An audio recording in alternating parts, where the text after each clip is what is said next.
G'day people and welcome. Big thanks to Wendy from the Janome Sewing Centre in Sterling Highway, Netherlands for loaning me her machine for this presentation. The Janome 18W or 3018LE is an amazing machine. It's been in the range for more than 25 years and it is one of those really solid machines that most of the ones from 25 years ago are probably still running. It's a more manual machine and the older ones did not have needle threaders on them. So there will be some parts of this that are a little bit different and yours may be a different colour. I've known them in white, pink, green, blue, yellow, purple. It really doesn't matter, the machine operates the same way. You will also find if you have a Janome 5024, it's almost the same, so this tutorial will work for you too. Let's get started. On the top of my MyExcel 18W or 3018LE, I can lift the lid, and there's a few little things I want to tell you about in here. We've got the bobbin winder on this side, we've got spaces for various feet to live. There is a space here where you can put a needle pack, and this is the foot pressure dial. So 3 is what it comes on and what they expect you to use most of the time. If you're on a lighter weight fabric or one that might be stretchy, you might want to take some of that pressure off so that you're not stretching the fabric while you're sewing. This here is your tension dial. 4 is normal and you will leave that there for most things. There are only occasions when you actually change that, and they're fairly rare. When you go to put a thread into your machine, the first thing you're going to do is wind a bobbin. This is a longer than average length of thread reel.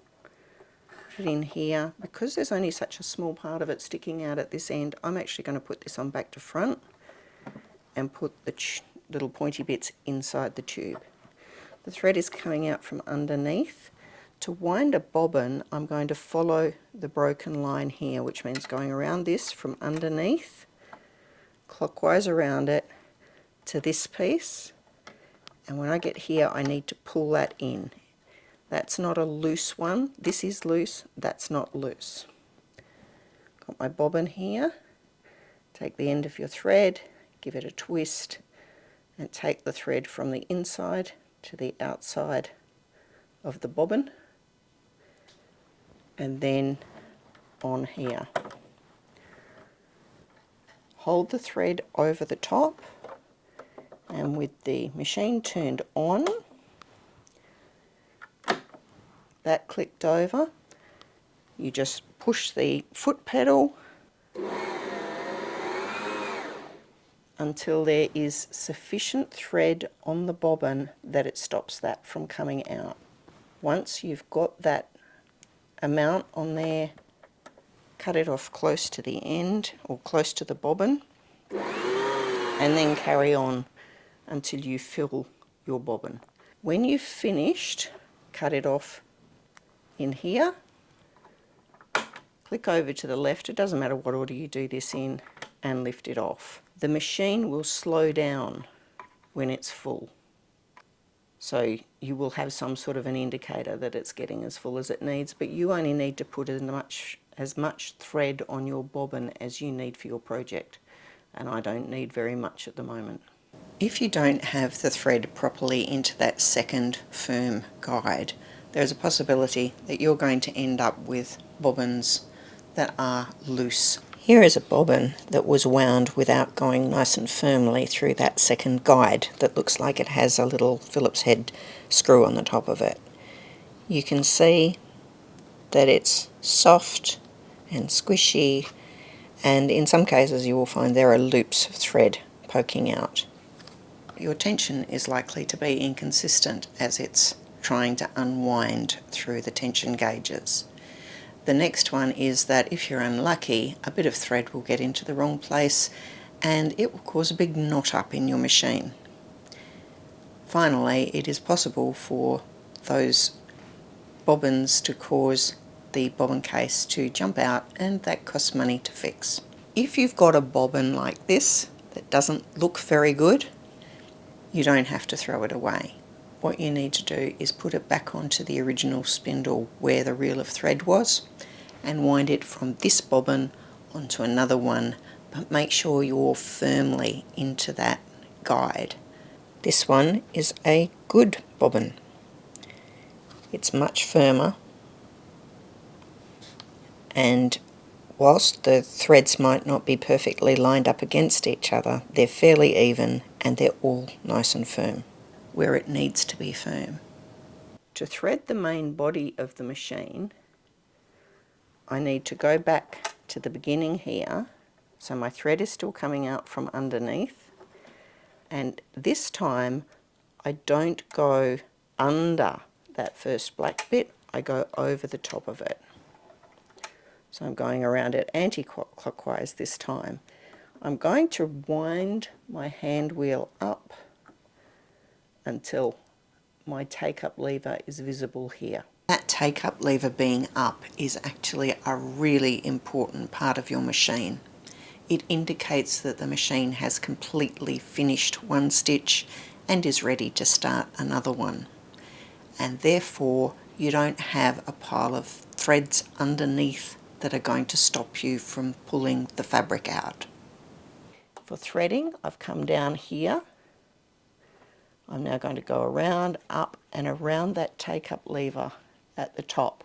When I go through this, I hold the thread as it's coming off the reel, and that means that that thread goes properly into that take-up lever.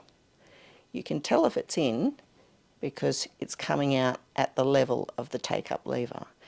If I hadn't got it in there, it would be coming out down here.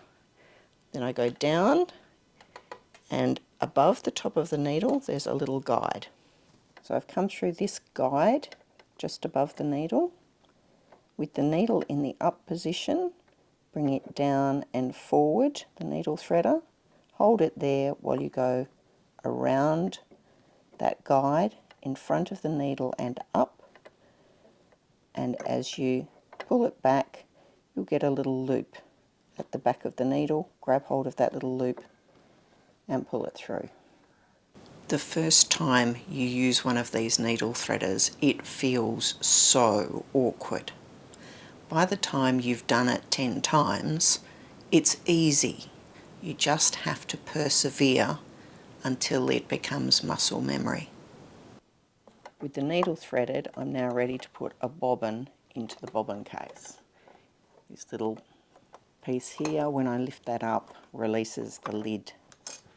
Put the thread in like it's a letter P, and that's because we're all practically perfect in every way. In there, finger on top, and you take your thread around from about 4 o'clock to 12 o'clock. This thing goes back in here, the left side's first, click down, holding the needle thread, wind through one full stitch, and that will pull your bobbin thread up to the surface. The machine is now ready to sew. Looking at the front of the machine, I can see representations of all of the stitches that it does here. This is my width selector. It's got a wiggly line on it. It's currently set over to 0, and this is my length selector. So this is how far along each stitch will move. These are measured in millimetres.